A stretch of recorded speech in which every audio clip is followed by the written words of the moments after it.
Well, in the September 17th Senate Blue Ribbon Committee hearing, Senator Gordon, in his opening statement, admonished the government for acting too quickly in buying much-needed medical supplies during the start of the pandemic.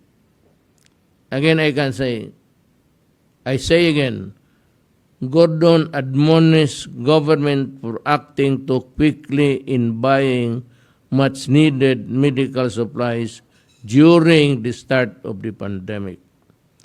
I really cannot fathom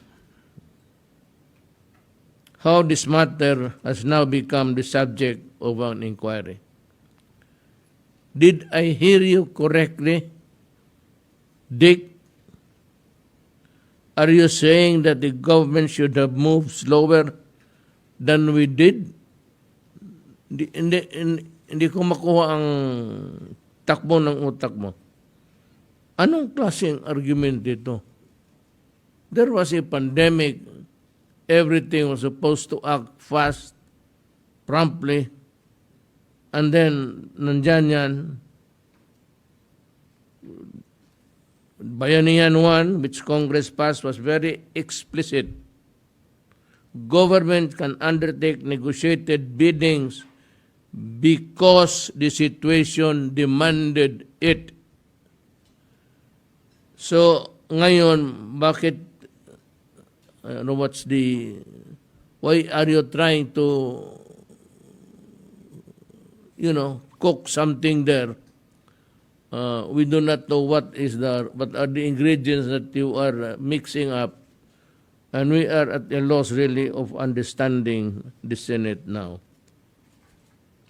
May I remind you that we were at the height of the pandemic. Ubusan na ng supply ng medical equipment. Nakipag-agawan na tayo sa supplies sa ibang bansa. You know that. Well, if you are not aware of these things, then I'm sorry. I am just, I am just a cheap provinciano politician. But my job is to correct and go after public officials, senators na yumaman dahil sa pangurakot. And I can show to you now why you are one of them. We needed masks, the PPEs right away, even when supply was scarce. Government acted fast in order to protect our health workers and save lives. It was the race of time. Alam mo yung mga doktor natin, mga frontliners na nagbabagsakan na. And there was a public outcry for government to take immediate action. Mabutit ka kayo dyan, makaupo lang because it is not your job. It is your job to criticize. If it is slow, then if it is fast, you criticize also because it is fast. So, ganun, mamili ka lang. Nasagot na namin lahat. Tama na ang pamulitika mo. Sawa na ang mga tao sa style ninyo. Magtrabaho na lang kami. Ito namang dapat talaga ang issue dyan. Meron bang overpricing? Sabi ng kuwa, wala. Meron bang ghost deliveries? Sabi ng kuwa, wala. Ano pa ang gusto mong hanapin? Magsabi ka para malaman namin, mahanap namin kung ano yung kinahanap mo. Do not ramble on for days and weeks talking to yourself practically. Ikaw na mismo, and you are fighting with yourself. So, sabihin mo kung anong kulang o ano ang para malaman namin ngayon. Kung meron kang nakita, ilabas mo na para malaman namin kung ano yan.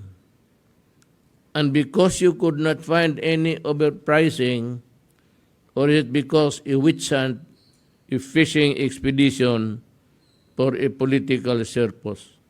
Na kunwari sa panahon na ito, ikaw yung graft buster, ikaw yung naghahanap ng katiwalian sa gobyerno.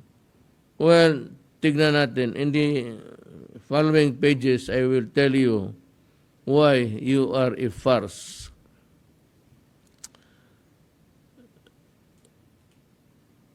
Is the ongoing inquiry truly in aid of legislation?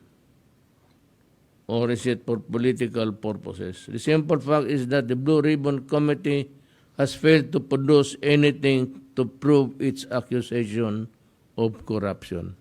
Alam mo, Dick, madali masyadong, it's easy to accuse. It's easy to accuse somebody, government, just for mileage. Kilala kita eh. You have been there for so many years. Wala akong nakita, well, except for ditong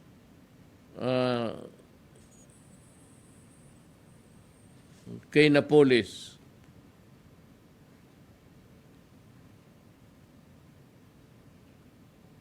Gusto kong malaman na tumanggap ka ba ng 88 million sa PDAF mo? Ito, kung totoo lang, inidikit mo sa PDAF, pinarking mo doon yung PDAF mo. So, you commingled it with the money of the Congress, of the Red Cross, and of Congress, yung nakuha mo. Ngayon, the money is lost forever. It cannot be accounted for if this is true. Kung totoo itong pinarking mo talaga. Ang nagsasabi nga niyan, mga taga-Red Cross. Nasaan na ngayon yung, I do not have the correct figure, but it's about 88. Tinawag lang sa akin sa cellphone, masama pa ang linya, na meron kang nakuha, inisali mo, doon sa pera ng Red Cross. Which means to say now that hindi na ma-audit ng COA kasi ang COA, sabi mo, hindi pwedeng mag-audit sa Red Cross. Yan ang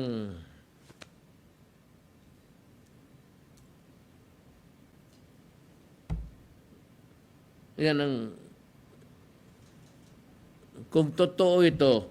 Kung hindi totoo, patawarin na po. Pero kung totoo ito, you must answer it. Because I am really going to insist that COA conduct an audit sa Red Cross. You cannot escape that constitutional mandate.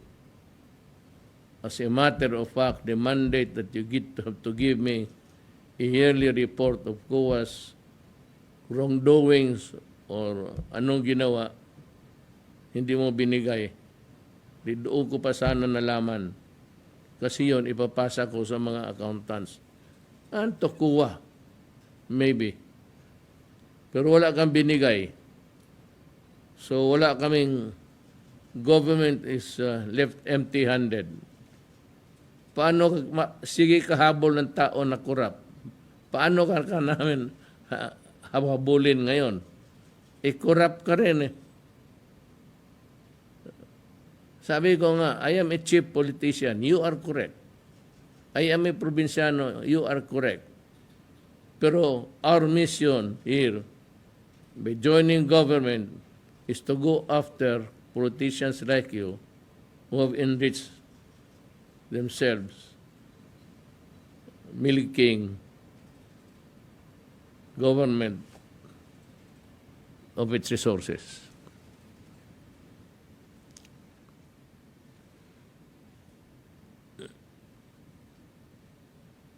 The simple fact is that the Blue Ribbon Committee has failed to produce anything to prove its accusation of corruption.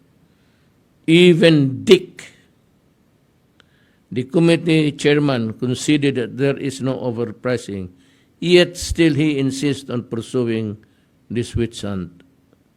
Alam mo kung bakit, Dick? Bakit kung wala kayong tinatago, bakit kayo matakot? Even if I spend the remaining years of months dwelling on such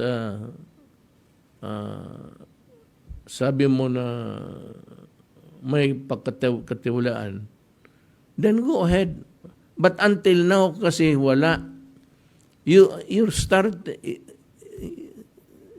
starting point is in the fault line. The inquiry is being done at the expense of dragging government officials and compromising the government's efforts against COVID-19. At the time when cases are at all-time high and with thousands of our people getting sick and dying. Nandito, instead of working overtime, nandito si Secretary Galvez, nandito si Secretary Doki, nandito si Director General. When they're supposed to do their homework kasi maraming mga, questions and doubts about maraming medisina. Even the ivermectin.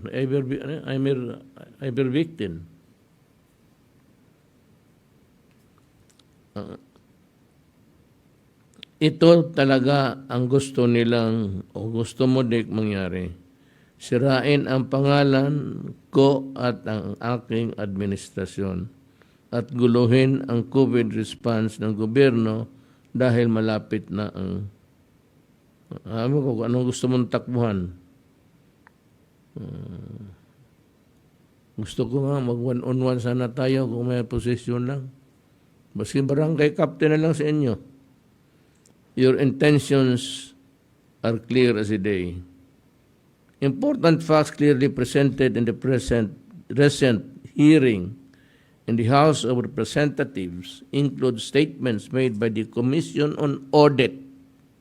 And I reiterate, for those who could not still accept the truth, walang overpriced na binili, walang na-deliver lahat ang binili, nagbayad lang pagkatapos na-deliver ang mga binili. Ngayon, ginalagari mo talaga kung anong gusto mong makita. Akala namin it was really just a simple truth of finding out whether there was really prompt deliveries, prompt payments and all, and everything was in order. It appears to you now as you are grinding something that is really politics. Dick, sabihin ko sa iyo, I will show you why in the next pages. Are you really a lawyer? Dick, maybe you should review your procedural law. Because if you do know the law, you should just have stopped and elevated it to the courts. Baski na with the presence of the COA saying that nothing is wrong. You can still go to the courts and file the cases if you want. You have the ombudsman. You can go for civil actions to recover the money. Anything that is possible that a lawyer can think of, especially if he is bent on not really cracking anybody's head, but cracking your own ears. I'd like to lahat na lang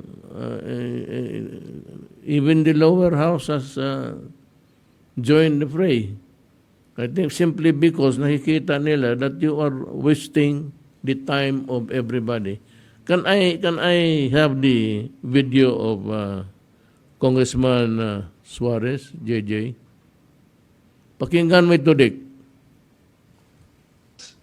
So, with that being said, Attorney Lau, thank you for your time. No? With that being said, Mr. Chairman,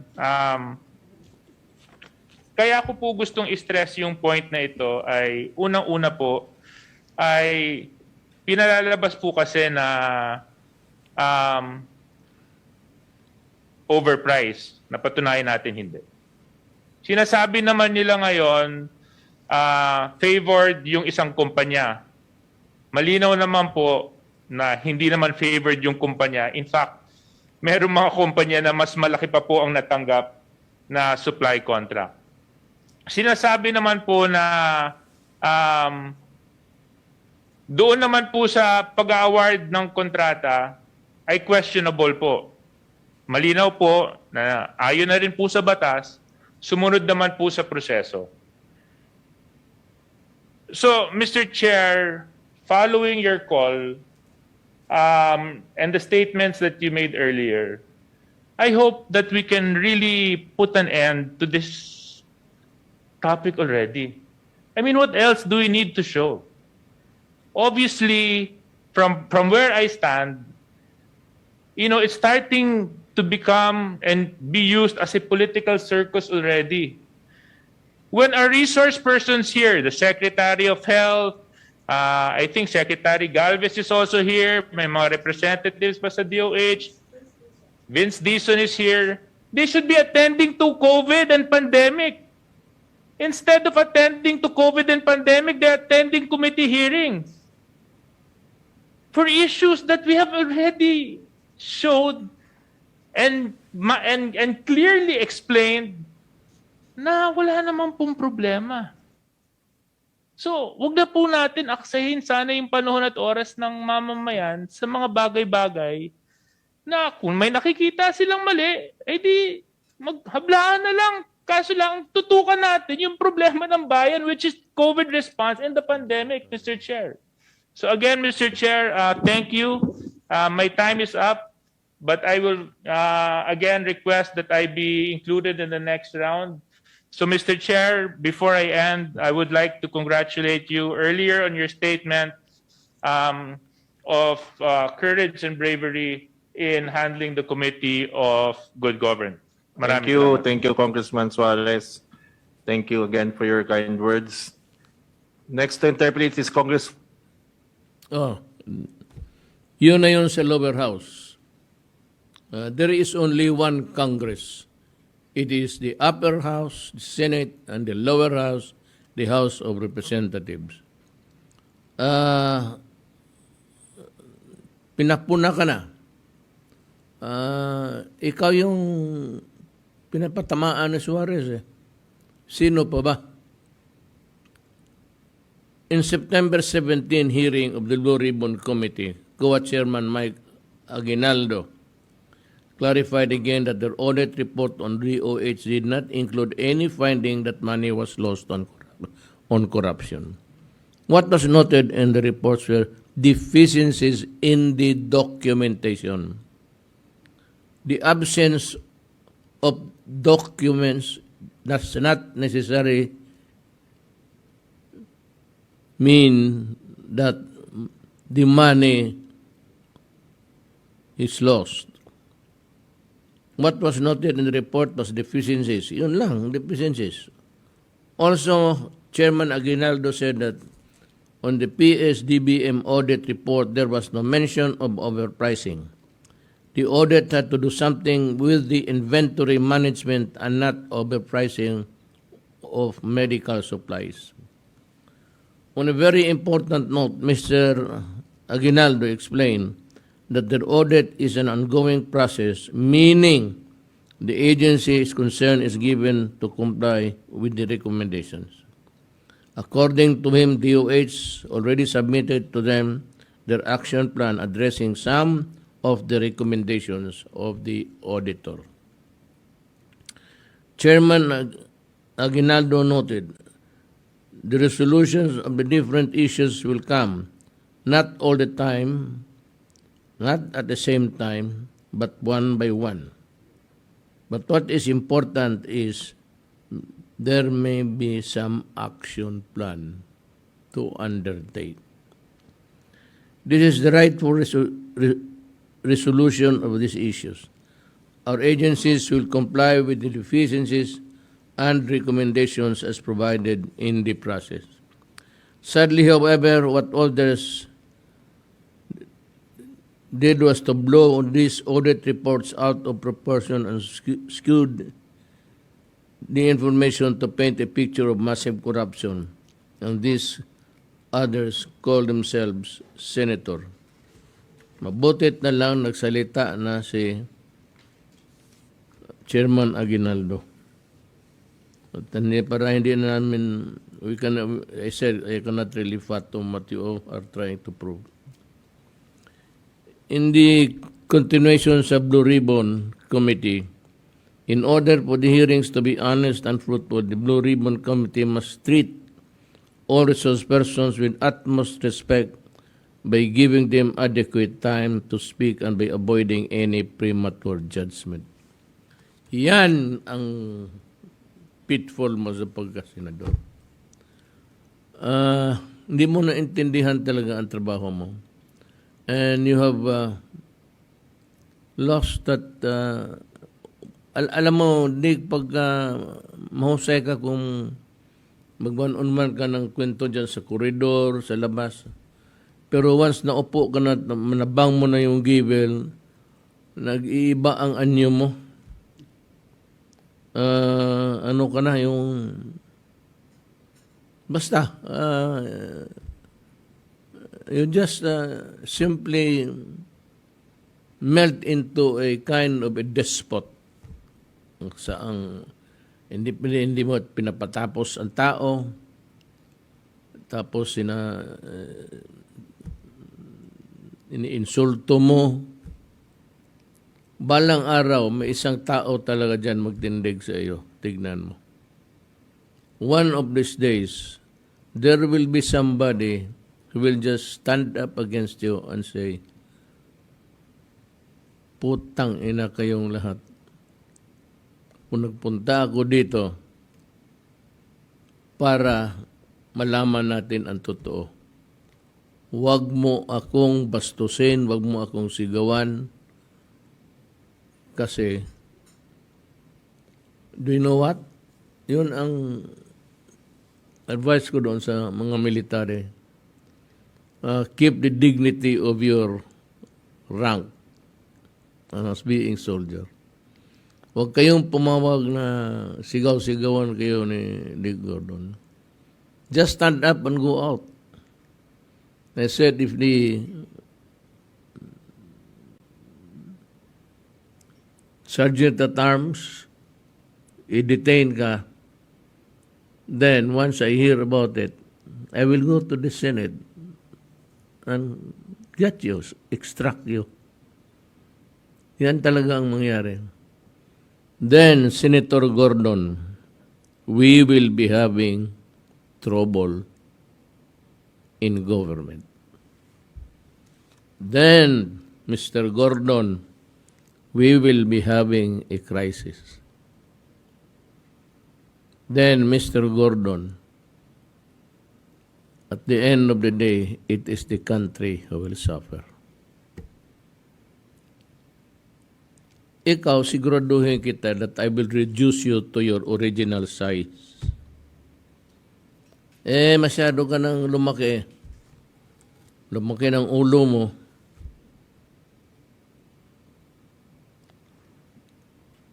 So it's about time na, isauli kita sa dati mong pagkatao.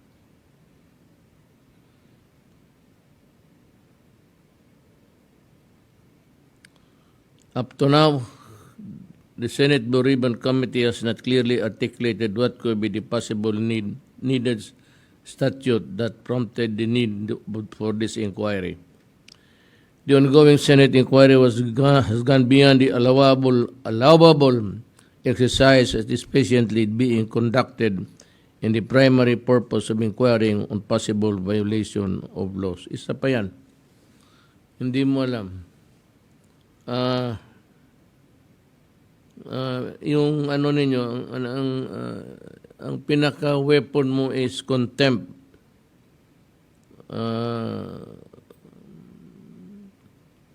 Hindi malaman ng tao kung magsagot siya o hindi, o magkamali, o hindi siya sumunod sa theory mo. Ayan, at takot, i-contempt. I said, one of these days, basahin ko lang para sa atin lahat, pero abogado man tayo. In the same ruling, the Supreme Court referred to a case of John Watkins versus United States of America, whereby it is upheld that, I quote, nor is the Congress a law enforcement agency or a trial organ. These are functions of the executive and judicial departments of government. No inquiry is an end in itself. It must be related and in furtherance and of the legitimate task of Congress investigations, particularly solely for the personal aggrandizement of the investigators or to punish those investigated indefensible. Aggrandizement conducted solely for the sole purpose of aggrandizement. I will reiterate, if the Senate Blue Ribbon Committee thinks it has gathered enough evidence of corruption or malfeasance from its current inquiry, then by all means bring your case to the Ombudsman or to the proper courts. Huwag kang magpalangoy-langoy dyan araw-araw. Dinadamay mo lahat ang ano ba ang tingin ng pardon to the other senators. Alam ba ninyo ang tingin ninyo sa magtanong kayo dyan sa hindi na ako, I will not offer anything, any statement. But if you really want to know how people size you up, then kindly go out and magtanong ka dyan sa ordinaryong tao kung anong tingin nila sa inyo.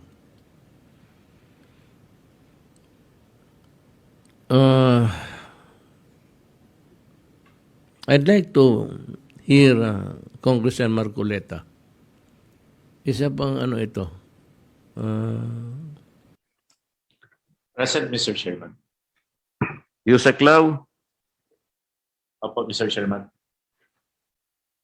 Narinig mo na ba yung kwento ng isang taong naghahanap ng isang bagay na nawala? Nasa ilalim siya ng isang poste na may ilaw. Have you heard of that story? No, Mr. Chairman. Sa ngayon, malalaman mo. Ayun nga, naghahanap siya ng isang bagay, paikot-ikot siya sa lugar na yun. Merong nakapansin sa kanya, tinanong siya, Mama, ano po yung hinahanap ninyo? Nawala ko kasi susi ng bahay ko eh. Nawala ko dun sa yung tabing, meron kasing maliit na woods eh. Parang forest to sa tabi niya. Nagtaka yung tao na nagtanong sa kanya, doon po pala nawala. Bakit dito po ninyo hinahanap? Ang sagot ng matanda, Yusek Lau, dito yung may ilaw eh. Do you understand the gist of that story? Yes, Mr. Chairman. Kung talagang nawala, may hinahanap siya kung ano man yun, doon niya hanapin. Bakit nandun sa ilaw? Malaking publicity rito, pare. Okay? Not on my part, Mr. Chairman. Nandoon yung instrument na nagagamit. Alin ba talaga ang gusto nating sabihin dito? Are we doing this for the good of the country? Like what our chairman elucidated earlier? O naghahanap ka ng wala sapagkat nasa ilalim ka ng ilaw ng publisidad? Did you get the story? I got the story, Mr. Chairman. Thank you very much, Mr. Chair. Ang ganda ng, what is that? Is that a metaphor or metaphor? Yeah. It is a metaphor. Sana nakinig si Gordon. Siya yun eh.